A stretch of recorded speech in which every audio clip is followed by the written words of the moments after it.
Well, everybody, I'm Blockchain Crusader, crusading these blockchains every single day, and we're back for a live stream today, January 5th, 12:31 p.m. Eastern Time. Here we go, guys. There's a lot of things happening, right? The market is finally reacting what happened over the weekend. And guess what? Everybody was panicking and dooming that we're going to have a major pullback, a major crash on Monday. But guess what, guys? I told you guys not to worry. I told you guys a minor little pullback might happen, but then most likely we'll continue going up. And guess what? We have seen exactly that, right? Bitcoin has come down, retested, came all the way down to the London low of 92,000, broke out above the Asia high, and is on its way up to the previous month high of $94,562 right now for Bitcoin. Bitcoin is in a very nice steep uptrend, as you guys can see here. Let me actually move this a little bit for you guys. Here you go. Bam. Perfect. So Bitcoin is in a very strong uptrend right now, right, from the previous week. Meanwhile, we stay at these levels. Meanwhile, we don't start losing this previous week anchored VWAP around 92,500, right? I don't expect Bitcoin to start coming down anytime soon. Now, there could be some situations where we come up to this previous month high of 94,600 and we reject from this area. We could be coming down lower. We do have weekly targets between 89,900 to 89,800. So very small, tight consolidation of weekly targets here for Bitcoin, including a weekly MPOC, weekly averages. But like I said, those targets are not a guarantee that they have to hit, right? So meanwhile, we stay above these levels here. We're still looking good for Bitcoin to continue pushing up higher. Now, Bitcoin is making a strong retest here of the Asia high, the value area low of a big time frame. I believe it's the yearly, but I could be wrong. So this 94,600 is all eyes on that. We get above 94,600 and we're looking for this big target zone here between 96,000 to 98. This is going to be the make it break it for Bitcoin. If we get rejected from this zone, we are looking for $80,000 and lower. $80,000 and lower. But if we can break through this 98,000, I think there's a very good chance of bigger push towards $111,000. $111,000 for Bitcoin. Appreciate everybody on TikTok joining in. Make sure you guys are tapping those likes, filling up those like meters wherever you're at. So I greatly appreciate it. Everybody on YouTube, smash those likes, hit that subscribe. If you're watching on X, do so. Share it out with everybody. Now let's jump on over to silver. Silver over here, trying to break out above the previous week EQ. Got rejected at $77. It started falling back. We did have a local gold pocket here of 79. I was expecting a push up here at least before seeing a rejection, but seeing some short-term weakness here for silver, pulling back below the previous week EQ doesn't mean that it can't run for 79 to about $83, even up as high as 88. Definitely still can, but right now, we're still fighting this local high over here of 78 from December 30th. We have been in a lower high structure. So trying to break out of it, trying to get above $78 will break out of this structure. We are currently breaking out of the downtrend that we're in. As you guys can see here, we broke out to around 76, came back, retested the previous day high of 74 and blasted off. So still looking good for continuation to the upside for silver. Let me go back over here to the Bitcoin chart. Just keep it up here so we can take a look at it. And let's jump into the chat and say what's up. Can you check flow, please? Oh, flow, like the actual altcoin flow. I was so confused about what the heck you were talking about for a second there. Appreciate all of you guys in here smashing those likes. What's going on, everybody? Good to see you. Good to see you. Let's see. Make sure I'm not missing anybody. Where is... Okay. Yeah, everything's looking good. Making sure I'm not missing anybody in the chat. All right. Appreciate everybody tapping those likes, guys. Tap those likes. Share out the live stream. Bitcoin having a very strong reaction here off of this retest and pushing back up here for Bitcoin. Very, very strong retest before pushing up towards this previous month high. First off, let's jump into some news articles here, guys. Obviously, we're talking about Bitcoin surpasses 94,000. What are the latest data? What should we expect next? I already kind of told you what to expect next, right? Analysts are looking at here how Bitcoin has risen, yada, yada. Obviously, gold, silver stocks are rising. I told you guys this last 2025 as we were closing out. It's like if you expect 2026 for silver and gold and stock market to continue pushing higher but not see a Bitcoin rally, you must be out of your mind. So this article here not really telling us anything that we don't already know after looking at the Bitcoin chart here. But everybody, wants to make a big deal about it. AVA price jumps. Not Ava. Aave's price jumps amid revenue sharing plans with token holders. This is great for more DeFi protocols. You guys don't already know, Aave is a huge DeFi protocol party, one of the largest, if not the largest, DeFi protocol on Ethereum. And apparently their new Aave proposal will cover, according to the Aave Labs founder, the upcoming proposal will explain how revenue made outside of the core lending protocol could be shared with Aave holders. This revenue usually comes from the official Aave app, front-end swapping integrations, and future consumer or institutional products built on top of Aave. It will also include safeguards to protect the Aave DAO and prevent sudden changes that could harm token holders. That's amazing. The fact that these DeFi protocols are talking about revenue sharing is massive, right? This is something that banks do not do. Banks are supposed to be sharing their revenues with you off the interest that they're making from your money, right? Because when you lend the money to a bank, when you don't lend, when you deposit your money to a bank, they're using your money to go play with it in the stock market, in investments, in other loans, yada yada yada. They're lending out your money and they're making money off the interest on your money, and they're supposed to be giving you an interest, right, on your savings account. But we all know that interest is fugazi. They're making 4, 5, 6, 7% or higher on your money, and you're getting pennies on the dollar, right? Like a ridiculously low percentage, if anything. Now we're getting, last year we started to see high yield savings account, 4.5%, 5%, right? American Express and a few others out there. But up until then, we have not been looking at these high yield savings accounts at all. Everything's been extremely no interest, right? No interest being paid to you at all. Yet now DeFi protocols, the competitor, the antithesis to the banking system, decentralized finance, is saying, hey, hold our token, use our DeFi protocols, and we will share revenue with you, which is fantastic and it's great. Banks need to step up. If not, banks will be replaced. Another thing to be talking about here is Grayscale's Ethereum staking rewards have hit a transformative milestone for U.S. crypto investors. Let's see what this transformative new ground is. The announcement represents a significant evolution in its product strategy. Previously, Grayscale Trust operated as a passive holding vehicle. The trust simply acquired and held ETH on behalf of investors. However, following Ethereum's transition to proof of stake consensus back in 2022, those held assets gained inherently the ability to earn yield through staking. We all know this. We all know that this should have been a thing from the get-go. So let's see where they're going with this. For years, this potential revenue stream remained untapped for the Grayscale ETH holders. Now, Grayscale has implemented the necessary infrastructure to participate in Ethereum staking and will distribute accrued rewards. This development directly addresses long-standing investor demand for yield within spot crypto ETP structures. This is exactly what we've been talking about.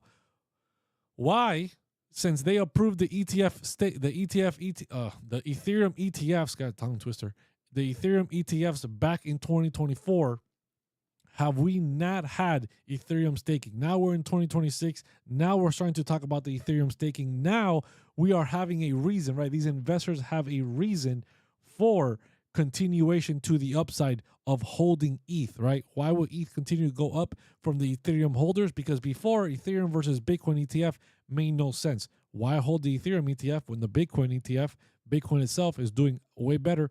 Neither one of them are producing any yield. But now the Ethereum ETF says, hey, yeah, we might not be outperforming Bitcoin right now, but if you hold the Ethereum ETF, you're going to be getting a yield, a reward for holding long term, meaning that there is more incentive now to go buy more Ethereum ETFs than there is Bitcoin, right? Bitcoin is still going to be the main front picture, the main front runner of accumulation for the traditional finance. But for the investors that want to get a yield rather holding, right? Because rather holding Bitcoin, they're not getting a yield, they're just getting gains. But you can get a yield with Ethereum now with the ETFs, which will allow holders to be holding on longer and not be selling Ethereum ETF and outflowing from the ETF so drastically, meaning that the Ethereum price will most likely have a steadier climb to the upside than these massive drops to the downside.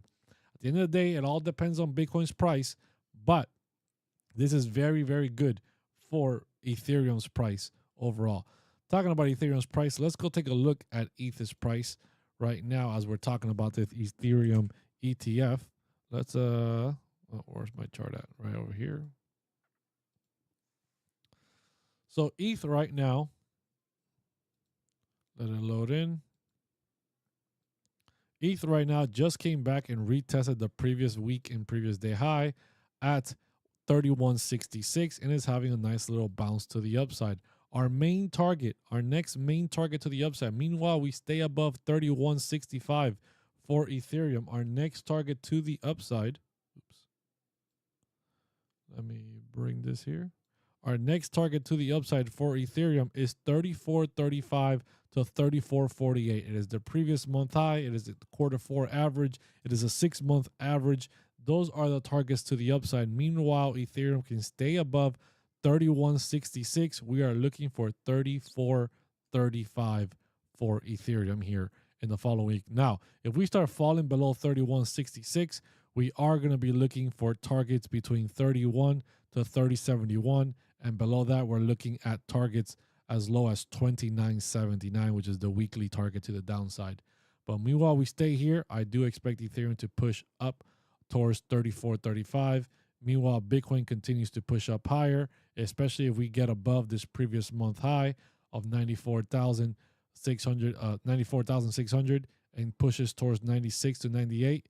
I will be looking for Ethereum to also run to that $3,400 area for ETH. Appreciate everybody in here smashing those likes, hitting that subscribe.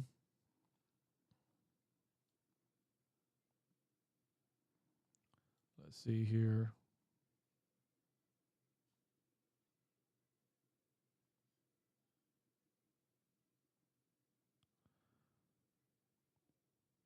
Let's continue on here with the news. Zcash retrace. Zcash retraces as whale unshields 1% of supply. Oh, what a surprise. Whales holding a ton of it and then they're dumping it, right? So Zcash holders have started unshielding coins. The Zcash vaults are emptying out, potentially signaling an exit from privacy assets. Everybody thinking that this thing was going to be the next top dog, going to replace Bitcoin, yada, yada. Surprise, surprise. Here we go. Right, Zcash whales unshield over 1% of supply in early January. A previous shielded holder removed over 200K Zcash. Not $200,000, but 200,000 coins valued at over 100 million from the highest security vault of Zcash. The whale's holdings are still sitting idle and are now more traceable. The whale used a brand new wallet with no other on-chain transactions or history. The whale previously shielded one Zcash as a test.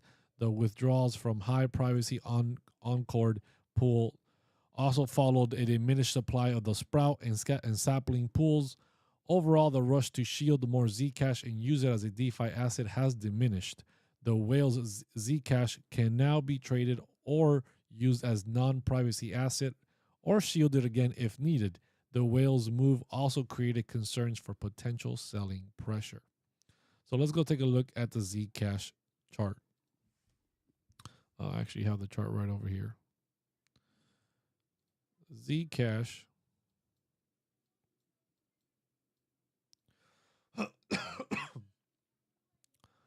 Zcash came up and hit the previous month high, or actually made the previous month high on December 25th.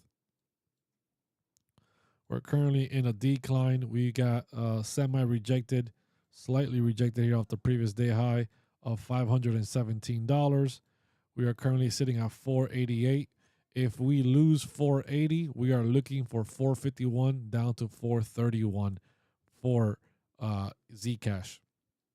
So if Zcash starts to drop and close dailies or weeklies below 480, be looking for 451 down to 428 for Zcash. Just so that you know. Just so that you know. Let's pull back the Bitcoin chart here.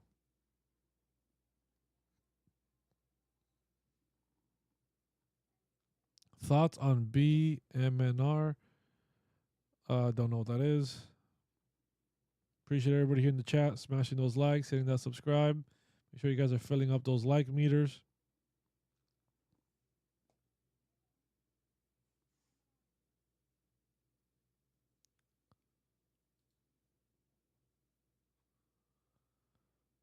Morning Crusader, what do you think Midnight will do in the short term? So Midnight, let's go take a look at Midnight here. Where is Midnight? It was here in the top 100. It's hard to tell. You know, this thing hasn't had a lot of price action yet to do technical analysis on it. It's down 12.9% on the week, especially kind of weird, especially since everything else has been kind of up on the week. If you guys look here on the weekly, everything is pretty much pumping. Midnight is for whatever reason dropping. You know, it's not a huge surprise. Midnight did do huge airdrops. People will take profits on the way up. So that's the biggest problem with these airdrop tokens, is that they're going to be choppy for a while until things stabilize, because as it pumps, people got this massive amount of Midnight tokens for free, essentially. And as the price pumps 12, 30, 40%, people will always take profit and dump it. So until a big shift in circulation of supply of circulation, you know, dwindles out and evens out among holders, we're going to continue seeing this choppiness, right? Every time it gets to like 10 cents and above, we see a crash and a pullback for Midnight. Now, technical wise, right? Fundamentally wise, with the technology behind Midnight, hopefully Midnight can deliver on what all the promises that Charles Hoskin is doing. And if it does, right, adding privacy, adding a lot more fundamental technology and necessity for the Cardano blockchain, hopefully it can revive Cardano's blockchain, the demand for Cardano, and push Cardano further along. So pretty cool so far. It's the largest ETH holders at 3%. It's a stock that essentially mirrors ETH. Okay, very interesting. BMNR. Essentially the largest ETH holder at 3%. Okay, I'll keep a look at that. I'll do some research on that and get back to you. Appreciate all of you guys smashing those likes, hitting that subscribe. Here, as you guys can see here on the week, everything is up. Virtual's up 61%, monthly up 29%, Bonk 52% on the week, Pepe 67, Render 62, Fetch 35. Oh my gosh, is it altcoin season already? Are we back for an altcoin season? Guys, we need to be very careful here. Yes, Bitcoin can continue pushing up higher, and yes, Bitcoin will probably continue pushing back up higher towards this 94 to between 94 to 96,000 here in the short term, and then 96 to 98,000 in potentially later this month or later in this quarter. Do not get overexcited because Bitcoin is pumping and your alts are following up. The Bitcoin dominance still remains high. Bitcoin dominance is still above 59%. It's currently still sitting at 59.44. Now, if we see this slipping a little bit lower as Bitcoin's price continues to climb, we will see altcoins continue to rally, as well as every time Bitcoin pumps, it pulls the altcoins up with it anyways. So I know people are getting super excited about seeing altcoins rally, and they're like, oh yeah, man, I'm FOMOing. I should have bought. I'm going to buy more. There is still a big chance that Bitcoin gets rejected here at this $98,000 price point and nukes back down, right, towards 80,000 and lower. So be very aware of that And if you're buying altcoins now and you think that because Bitcoin is going to pump to 98,000, your altcoins are going to keep rallying, which it is true in the short term, you must be ready to aggressively take profits. If you bought altcoins and now you're up 60, 50% on your altcoins, be aggressive on taking profits, because if you are not and Bitcoin does reject off that 98,000, Bitcoin will pull back your altcoins another 80% and dump it on your head. I trade futures day to day. Good to know, Sabrina. So do I. Good to know. So do I. Appreciate everybody in here tapping those likes, hitting that subscribe. Let's go back over here to Bitcoin. Bitcoin making a nice little push. Came back for the retest of the Asia high. Came back for the retest. Got it.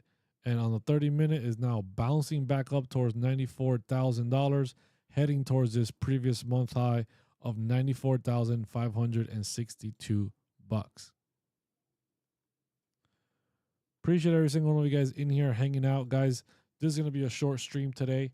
I will see you guys later today on a second stream if anything happens. But appreciate every single one of you guys out here. Until next time, guys, I'm Blockchain Crusader, crusading these blockchains. See ya.